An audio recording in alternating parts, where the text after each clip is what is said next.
बाद फ़ाऊज़ु बिल्लाहि मिनश शैतानिर रजीम बिस्मिल्लाहिर रहमानिर रहीम इनिल हुक्मु इल्ला लिल्लाह अल्लाहुम्मा सल्लि अला मुहम्मद व अला आलि मुहम्मद। সময় একেবারে সংক্ষিপ্ত, ভূমিকা ছাড়া আমি দুইটি কথা বলবো। আসলে আমাদের মূল প্রবলেমটা কি, সমস্যাটা? আমি মনে করি জনাব মুহাম্মদ রাসূলুল্লাহ সাল্লাল্লাহু আলাইহি ওয়াসাল্লাম সম্পর্কে গভীর ধারণা না থাকাই আমাদের সমস্যার সৃষ্টি হয়েছে। আমি কি মনে করি, অনেকেই আমরা মনে করি জনাব মুহাম্মদ রাসূলুল্লাহ সাল্লাল্লাহু আলাইহি ওয়াসাল্লাম এসেছেন মাটির নিচের কথা বলার জন্য, মাটির উপরের সমস্যার সমাধান দেওয়ার জন্য। তিনি দুনিয়াতে আসেন নাই। এর জন্য দেখবেন একদল লোক তো আমার নবীকে নবী মানে বটে, কিন্তু দুনিয়ার সমস্যার সমাধানের জন্য আমার নবীর কাছে কেউ যায় না, মদিনায় যায় না।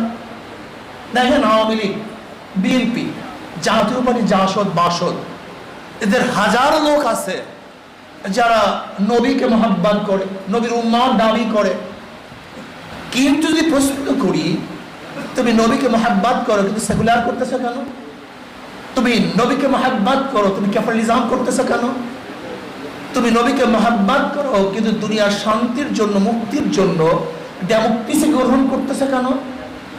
তুমি সেকুলার ধর্মনিরপেক্ষবাদকে চুজ করছো কেন? তুমি গণতন্ত্রবাদকে আদর্শ হিসেবে গ্রহণ করছো কেন? সে কি বলবে, আরে ভাই নবী তো আসছেন কবরের কথা বলার জন্য, কিয়ামতের কথা বলার জন্য, দুনিয়ার মুক্তি দেওয়ার জন্য তো আমার নবী আসেন না। এর জন্যই তো আমাকে যেতে হয় আমেরিকায়, আমাকে যেতে হয় ইংল্যান্ডে, আমাকে যেতে হয় রাশিয়ায়, আমাকে যেতে হয় চীনে, আমাকে যেতে হয় ব্যাস ইংল্যান্ডে। এদের ভাব অনুযায়ী, ধারা অনুযায়ী আমাকে চলতে হয়। নবী আলাইহিস সালাতু ওয়াস সালাম তো কিয়ামতে মুক্তি দেওয়ার জন্য আসছেন, আর দুনিয়াতে মুক্তি দেওয়ার জন্য আসছেন কে? Socrates, Plato, Aristotle, Montesquieu, Locke, Rousseau, Karl Marx, Mao Tse tung, Abraham Lincoln. না, নবী তো দুনিয়ার মুক্তি দেওয়ার জন্য আসেনি নাই, কাছে তার কাছে যাবো কেন? কিন্তু সে দাবি করে মুসলমান, আসে কেন নবী? লেকিন নবীর আদর্শ নীতি বাস্তবায়ন করার জন্য তারা চেষ্টা করে না। তারা ভাবছে যে ইসলাম থেকে রাষ্ট্রবাদ, রাষ্ট্র এবং ইসলাম এক জিনিস নয়, ধর্ম এবং রাষ্ট্র সম্পূর্ণ ভিন্ন। এর জন্য তারা রাষ্ট্র ধরছে, ধর্ম ছাড়ছে, রাষ্ট্র ধরছে, ধর্ম ছাড়ছে।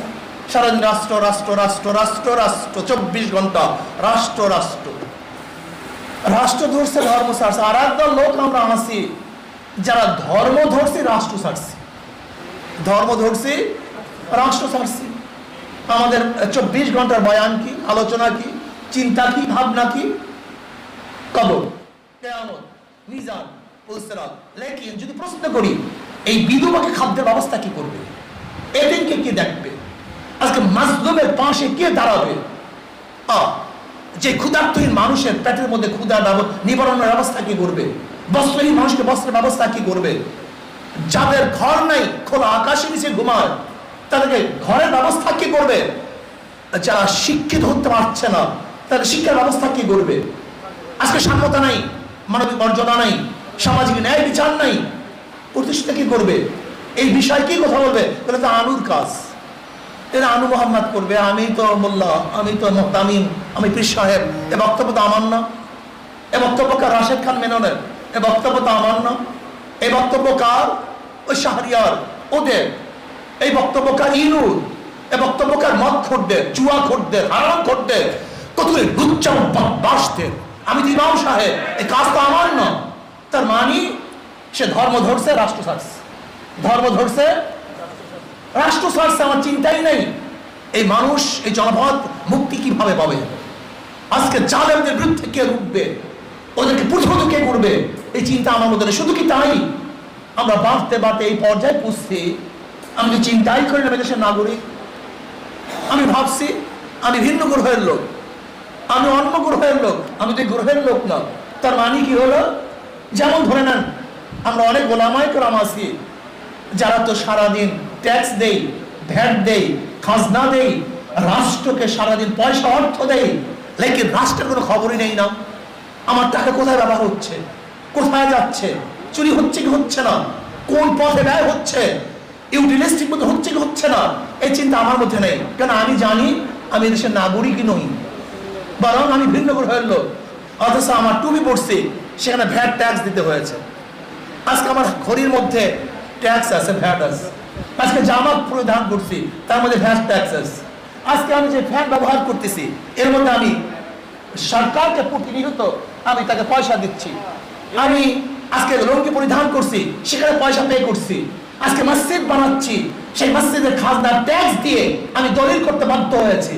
সব জায়গায় আমার টাকা সরকারকে দিয়েছে। অত সরকার আমার টাকা দিয়ে কি করছে আমার মাথার মধ্যে চিন্তা নাই, আমি চিন্তাই করি না এর ব্যবহার ঠিক মতো হচ্ছে না, না বিদেশে টাকা পাচার হয়ে যাচ্ছে। যারা জানেন টাকা তাদের হাতকে ভেঙে দিতে হবে, এই চিন্তা আমার মধ্যে। শোনেন আমার চিন্তা কি, আমার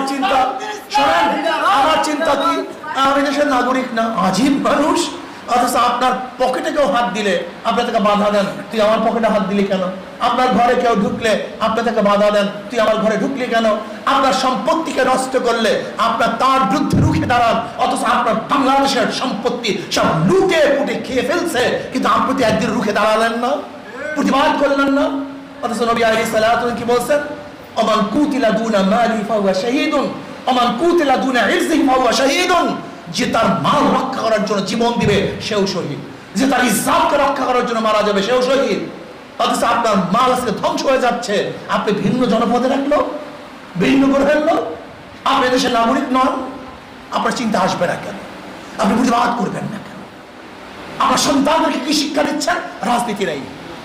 ওই যে আমাদের ডক্টর সাহেব বলছে ইহুদিদের মাথার থেকে কথা আসছে, ইহুদিদের মাথার থেকে কথা আসছে। এটা কোনো মুসলমান ইসলামের কথা হতে পারে না।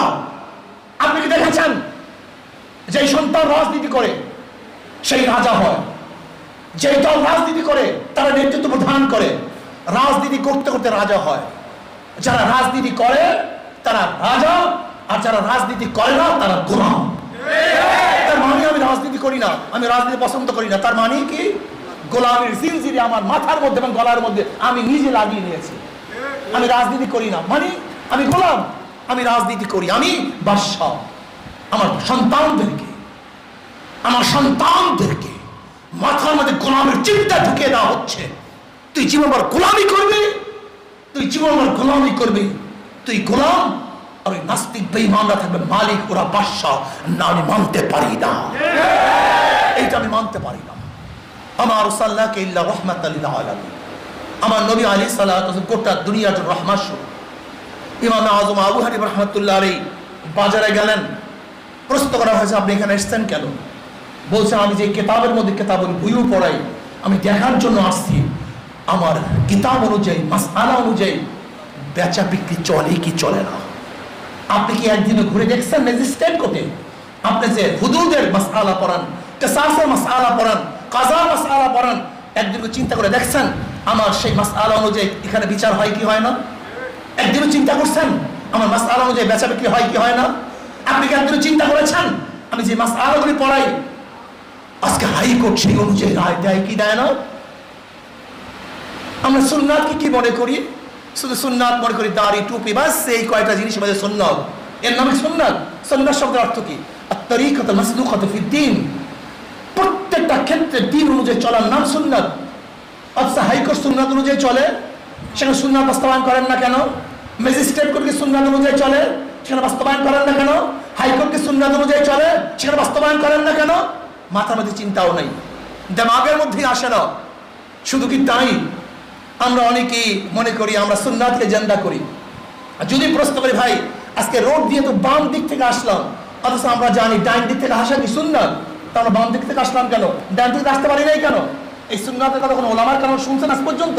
কারণ ওনারা জানে মাথার টুপি এবং দাড়ি এবং লম্বা জামার সুন্নাত বাস্তবায়ন করতে আন্দোলন লাগে না, কিন্তু রাস্তার ডান দিক থেকে হাঁটা এবং চলার সুন্নাত বাস্তবায়ন করার জন্য সংসদে ক্ষমতায় যেতে হয়, নাহলে বাস্তবায়ন হয় না। আল্লাহ আমাকে এবং আমাদের সবাইকে এই সুন্নাত অনুযায়ী এবং আকাবারে দেওবন্দের নকশা এবং কদম অনুযায়ী চলার তৌফিক দান করেন। আল্লাহ।